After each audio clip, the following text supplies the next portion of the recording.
ba'd.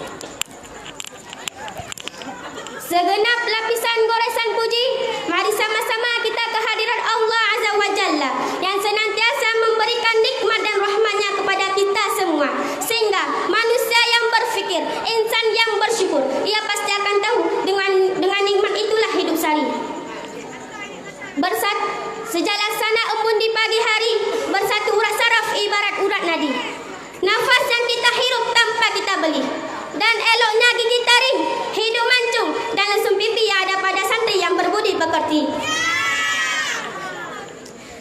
Salawat dan salam, mari sama-sama kita sanjungkan kepada revolusi Islam sedunia yang bertitel Habibullah dan yang berpangkat Rasulullah. Dengan lahir beliau ke dunia ini, banyak perubahan besar terhadap manusia. Dulu manusia bermoral dengan moral jahiliyah, dan alhamdulillah sekarang bermoral dengan moral Islamiyah. Salawat dan salam, mari sama-sama kita tujukan kepada sahabatnya, keluarganya, tabi'at tabi'in, ulama mutakaddimin dan ulama mutaakhirin yang mutabar di sisi Allah. Penghormatan kami kepada Abun selaku pimpinan Pondok Pesantren Istiqomatuddin Babul Jannah Serambi Aceh II beserta ummi sekeluarga. Penghormatan kami kepada seluruh dewan guru yang telah mendidik kami, baik putra dan putri. Penghormatan kami kepada seluruh dewan juri yang akan menilai kami dengan seadil-adil mungkin dengan karena Allah.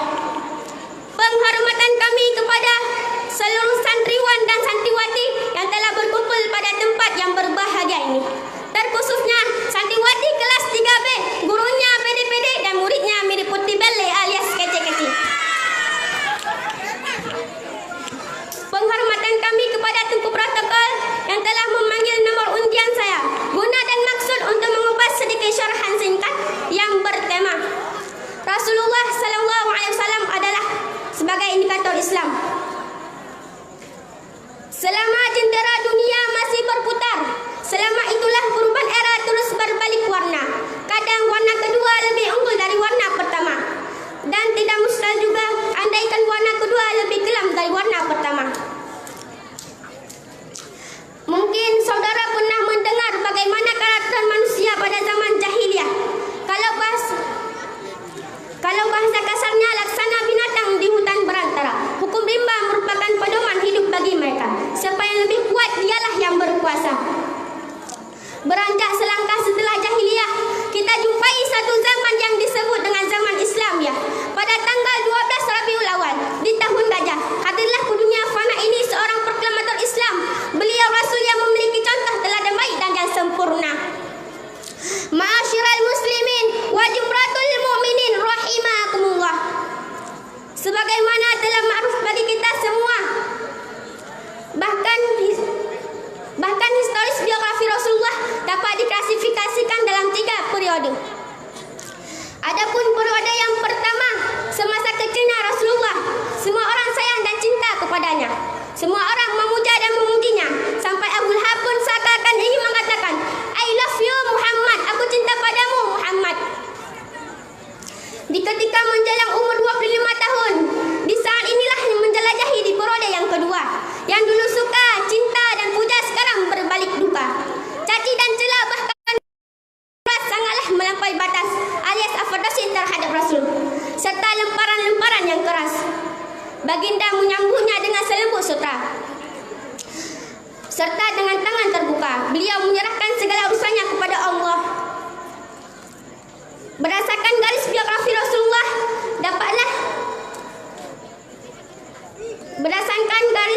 Rasulullah, patutlah kita teladani dengan semaksimal mungkin. Seandainya persoalan atau problema yang masuk ke tubuh kita hanyalah kesabaran yang lembut dengan usaha yang keras sebagai alat antisipasinya.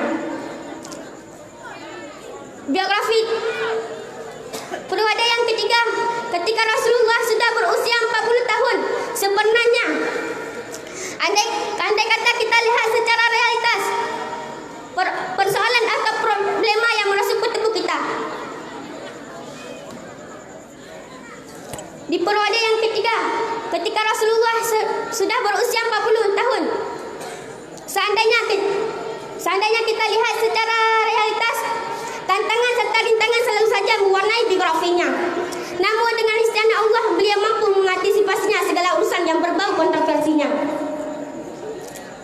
Marilah kita resapi dan kita hayati bahwa keberhasilan membutuhkan suatu perjuangan. Tidak senang tanpa susah. Dan ketahuilah, kemenangan itu dapat kita lihat setelah berakhirnya suatu perjuangan yang penuh dengan pengalaman. Itulah modal utama demi tercapainya suatu pengorbanan.